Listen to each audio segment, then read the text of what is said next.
নমস্কার দর্শক বন্ধুরা, ইমেজ বেঙ্গল হেলথ কেয়ার অনুষ্ঠানে আপনাদের সকলকে স্বাগত। আজকে আমরা আপনাদের সঙ্গে কথা বলবো নাকের সার্জারি বা রাইনোপ্লাস্টি নিয়ে।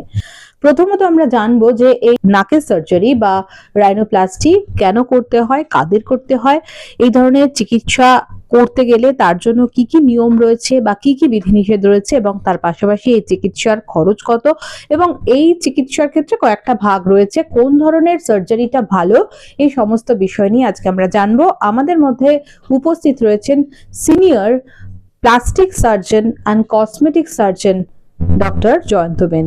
স্যার নমস্কার। নমস্কার ম্যাডাম। হেলথ কেয়ারে আপনাকে স্বাগত।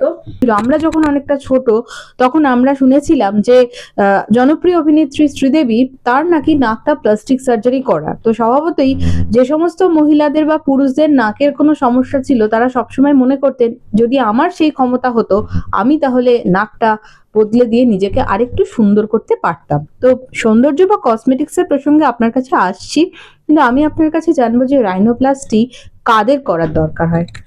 ম্যাডাম ধন্যবাদ একটা ইম্পর্টেন্ট ইস্যু নিয়ে কথা বলার জন্য, আমাকে আমন্ত্রণ জানার জন্য। তো রাইনোপ্লাস্টি বা নাকের যে কসমেটিক সার্জারি যেটাকে আমরা বলি, সেটা ইউজুয়ালি দেখেছি তিন ধরনের পেশেন্টরা আসেন করতে। তো একটা গ্রুপ অফ পেশেন্ট আসেন যাদের হয়তো ছোটবেলায় বা কোনো ভাবে ট্রমা লেগেছে। আমি বছর দুয়েক আগে এক ভদ্রলোক এসেছিলেন তার ছেলেকে নিয়ে। তো তার ছেলে ক্রিকেট বলে হিট করেছে। তো উনি দেখালেন, দেখুন আমার ছেলের এই ইনসিডেন্টের আগে নাকটা এরকম ছিল, এখন হিট করে নাকের হাড়টা যেহেতু ভেঙে গেছিল, বেঁকে গেছে, দেখতে খারাপ লাগছে। তো স্বাভাবিক একটা কিশোর বয়স, 18-19 বয়স ছিল ওই সময়টা তার। তো দেখতে খারাপ লাগছে, এটা একটা কন্ডিশন থাকে কি যখন কোনো ট্রমার কারণে নাকটা বেঁকে যাচ্ছে। সেকেন্ড গ্রুপ অফ পেশেন্ট আমাদের কাছে আসেন যাদের নাজাল ব্রিজ, এই যে নাকের যে হাড়টা আমরা বলছি সেটা অনেকটা বসা, ফেসের সঙ্গে মনে হচ্ছে যে তাকে অনেকটা নাক বসে গেছে, বোঁচা নাক আমরা বাংলা ভাষায় একটা চলতি টার্ম ইউজ করি। তো সেই পেশেন্টরাও আসেন যে তারা নাকের হাইটটাকে একটু বাড়াতে চাইছেন। আর একটা থার্ড গ্রুপ অফ পেশেন্ট আসেন যাদের নাকটা চওড়া, বেশ অনেকটা বড়, তো তাদের ফেসের সঙ্গে সেই নাকটা সুইটেবল মনে হচ্ছে না, তখন তারা আসেন কিসের নাকের ভলিউমটা বিশেষ করে বেস অংশটা অনেকটা বড় আছে, চওড়া আছে, সেটাকে যদি কোনোভাবে ছোট করে দেওয়া যায়।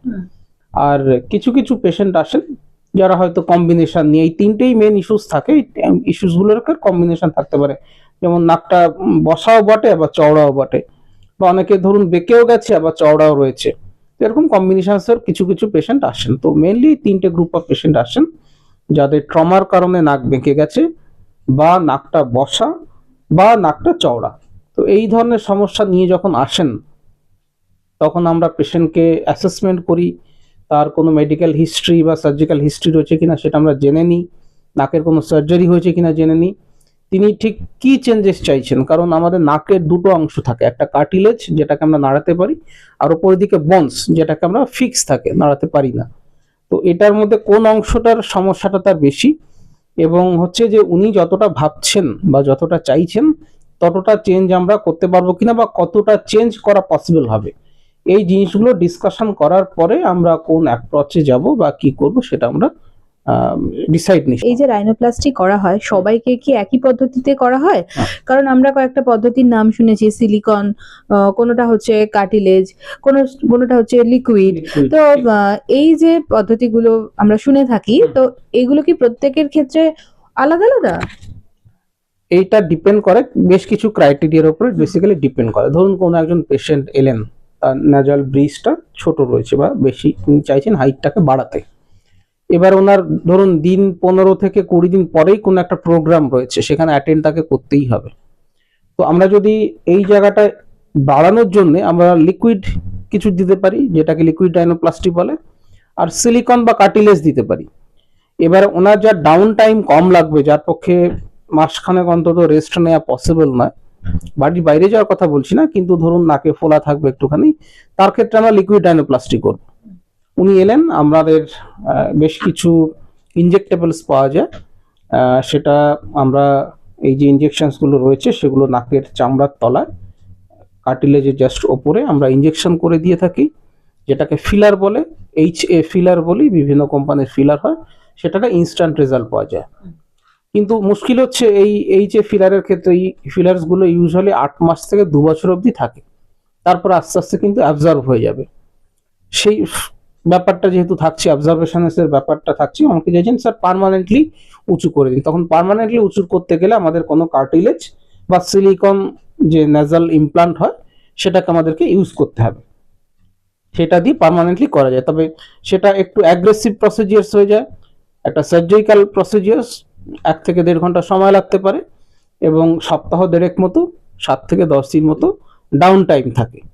তো এবারে পেশেন্ট যিনি আসছেন তার ক্ষেত্রে দেখবো আমরা আরেকটা জিনিস, যে ওনার পক্ষে কতদিন ওয়েট করা যাবে সেটা যেমন আমরা দেখবো, আর একটা হচ্ছে যে কতটা চেঞ্জ হবে।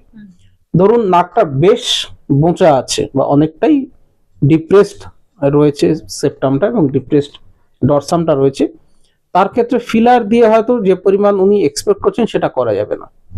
সুতরাং তার ক্ষেত্রে আমাদেরকে কার্টিলেজ বা সিলিকন যেটা রয়েছে ইমপ্লান্ট সেটা আমরা ইউজ করব। আর যার ক্ষেত্রে খুব মিনিমাল চেঞ্জেস রয়েছে, যিনি তাড়াতাড়ি কাজেও ফিরতে চান, তাদের ক্ষেত্রে আমরা লিকুইড রাইনোপ্লাস্টি করব। তো আপনি হয়তো একটা জিনিস ভেবে এলেন, ডেফিনেটলি ভেবে আসবেন, দেখে আসবেন, নিজের মনের থেকে কিছুটা প্রিপারেশনের দরকার থাকে। তবে এক্স্যাক্টলি আপনার জন্য কোনটা ফিট করবে, কোনটা বেটার হবে, আপনার ডাউন টাইম কত তাড়াতাড়ি আপনি চাইছেন, বা আপনি একটু ওয়েট করবেন কিনা, আপনি পার্মানেন্ট রেজাল্ট চাইছেন নাকি সেমি পার্মানেন্ট যেটা 8 থেকে 12 মাস বা 2 বছর বিতাপে সেটা চাইছেন, সেগুলোর উপর এবং আর একটা কস্ট, এই ব্যাপারগুলোর উপর ডিপেন্ড করে আমরা আপনাকে অ্যাডভাইস করতে পারি যে আপনি এই জিনিসটা করুন, সেটা করলে আপনার ভালো হবে। এবার এটা তো একটা কসমেটিক সার্জারি, এখানে এক্সাক্ট রুলস ফ্রেম করা মুশকিল যে আপনাকে এটাই করতে হবে। আমরা 2-3টে অপশন বা তার বেশি অপশন আপনাকে দেব, আপনার যেটা বেটার মনে হচ্ছে, আপনি যেটা বুঝতে পারছেন, আপনার কাছে সহজবোধ্য মনে হচ্ছে বা আপনার প্রফেশনের সঙ্গে ঠিকঠাক সেট হয়ে ম্যাচ করছে, সেটা আপনি নেবেন। একদম। স্যার একটু বয়সের প্রসঙ্গে আসি, যে কোন বয়সে এটা করা যায়? হ্যাঁ, এটা খুব একটা ইম্পর্টেন্ট বিষয়, কারণ আমাদের মুখ বা ফেস যেটাকে বলি, ফেসের তো বিভিন্ন অংশ থাকে, কার্টিলেজ থাকে, বোনস থাকে, সফট টিস্যু থাকে। তো বিশেষ করে কার্টিলেজ এবং বনি টিস্যু যেটা রয়েছে সেটার বৃদ্ধি বড় হচ্ছে, একটা বাচ্চা ছোট থেকে বড় হচ্ছে, এই ব্যাপারটা 18 থেকে 22 বছর অবধি হয়। 22 বছরের পরে আমরা মোটা হতে পারি, আমাদের স্কিন লুজ হয়ে যেতে পারে, কিন্তু বোনসের গ্রোথ বা কার্টিলেজের গ্রোথ বা আপনার হাইট, এই জিনিসগুলো কিন্তু বাড়বে না। সেজন্য যারা স্ট্রাকচারাল রাইনোপ্লাস্টি করতে চাইছেন, যাদের বেশ বোনস বা কার্টিলেজের মডিফিকেশন দরকার, তাদেরকে ইউজুয়ালি আমরা 18 বছরের নিচে করি না। কিন্তু যদি দেখা যায় কোনো পেশেন্টের সিভিয়ার নাজাল ডিফর্মিটি হয়েছে, নাকটা বেঁকে গেছে, ইভেন তার নিঃশ্বাস প্রশ্বাস নিতে অসুবিধা হচ্ছে, সেই সমস্ত ক্ষেত্রে আমরা 18 বছরের নিচেও করব। কিন্তু ট্রুলি কসমেটিক রাইনোপ্লাস্টি, যার নাকের এমনিতে কোনো অসুবিধে নেই, সেই ক্ষেত্রে আমরা পেশেন্টদেরকে অ্যাডভাইস করি 18 বছরের পরে করতে। অপারেশন করার যে সময়টা, আপনি এখানে অনেকগুলো প্রসেসের কথা বললেন, যে একটা ফিলার্স দিয়ে বললেন, একটা পার্মানেন্ট বললেন, তো অপারেশন করার যে সময়টা সেটা কোনটা ক্ষেত্রে কিরকম?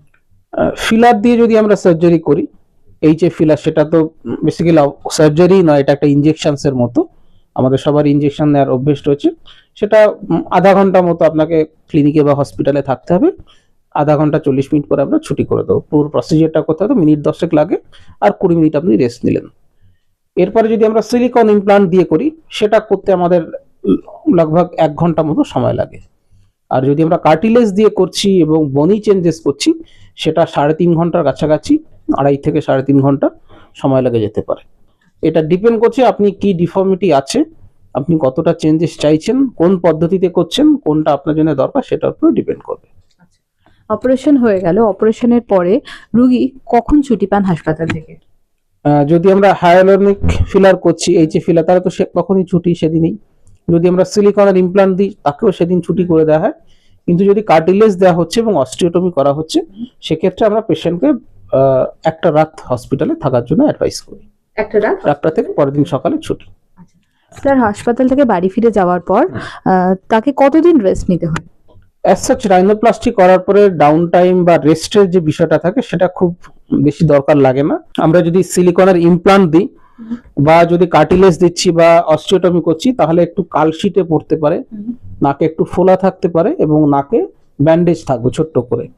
তো স্বাভাবিকভাবে নাকে ব্যান্ডেজ নিয়ে তো বাইরে বেরোনো যায় না, সবাই জিজ্ঞেস করবে কি হয়েছে, এই ব্যাপারগুলো থাকে। তো সেক্ষেত্রে মাস্ক পরে বেরোনো যেতে পারে। আমরা ইউজুয়ালি পেশেন্টের 3 থেকে 5 দিন হোম রেস্ট নেওয়ার কথা বলি, যদি আমরা এই সিলিকন দিচ্ছি বা অস্টিওটমি করছি সেক্ষেত্রে। তো 3 থেকে 5 দিন আপনি বাড়িতে থাকলেন, বাড়িতে অ্যাজ সাচ কোনো বারণ থাকে না, সব কাজই করতে পারেন, ফোন সার্ভ করা, স্নান করা, বা অন্যান্য যে হাতের কাজ রয়েছে, অফিস যদি বাড়িতে ওয়ার্ক ফ্রম হোম করছেন সেটাও করতে পারবেন। 5 দিন পরে আমরা ড্রেসিংটা চেঞ্জ করে দেবো, তারপর থেকে আপনি বাড়ির বাইরে বেরোতে পারেন। একটু খরচের প্রসঙ্গে আসবো, যে এই রাইনোপ্লাস্টি করতে কত খরচ পড়ে? আমরা লিকুইড রাইনোপ্লাস্টি বা ফিলার্স দিয়ে যদি করি সেটা অ্যারাউন্ড 40 থেকে 60,000 এর কাছাকাছি আসে।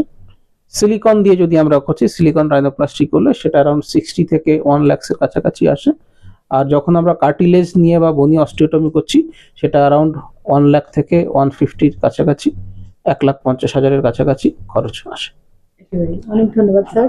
আমরা অনেক কিছু গুরুত্বপূর্ণ তথ্য এবং ইনফরমেশন পেলাম যে রাইনোপ্লাস্টি নিয়ে আমরা অনেকেই এখনো পর্যন্ত ভাবি যেটা বোধহয় খুব কষ্টসাধ্য, বা এটা বোধহয় আমরা পৌঁছতে পারবো না, এটা আমাদের আয়ত্তের মধ্যে নয়।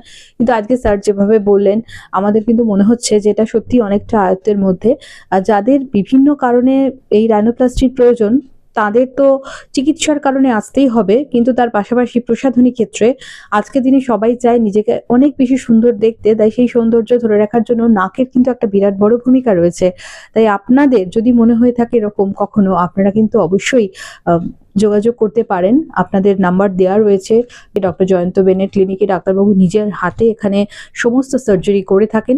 আপনাদের এই বিষয় নিয়ে আরও বিশদে কোনো প্রশ্ন জানতে হলে সেখানে যে নাম্বার দেওয়া আছে সেই নাম্বারে আপনারা ফোন করুন, যোগাযোগ করুন। আপনারা সকলে ইনফরমেশন পান, সমৃদ্ধ হন। আপনাদের সমস্ত সমস্যার নিরাময়ের জন্য আমরা রয়েছি ইমেজ বেঙ্গল হেলথ কেয়ার। নমস্কার।